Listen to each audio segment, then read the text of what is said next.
Un matin comme les autres sur cette plage au nord de Sydney. Les secouristes bénévoles sont à leur poste. Derrière leur combinaison se cachent de potentiels champions.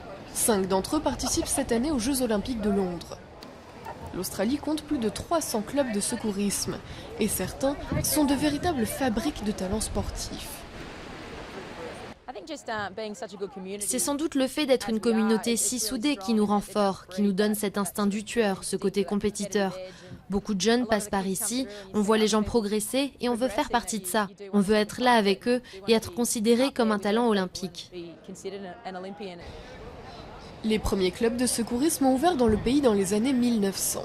Leur mission, protéger les plages et promouvoir le sport. Aujourd'hui, les membres de ces clubs partagent leur temps entre surveillance des plages et activités sportives.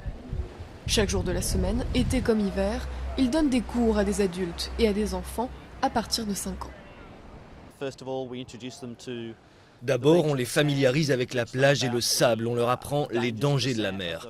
On leur apprend aussi la beauté de l'eau et son importance. Ensuite, s'ils montrent un intérêt pour des choses en particulier, certains s'orientent vers la course, d'autres vers la natation, certains font même du bateau, comme celui que l'on voit derrière nous. Depuis leur apparition, les sauveteurs en mer affirment avoir sauvé plus d'1 demi-million de personnes dans les eaux australiennes. Une mission que la plupart accomplissent gratuitement. Les clubs se financent avec les frais d'admission, les donations et les parrainages, insuffisants pour payer l'ensemble des sauveteurs. Si on donne de notre temps, c'est avant tout pour être secouriste. Après, si on arrive à participer à des compétitions sportives, c'est un bonus.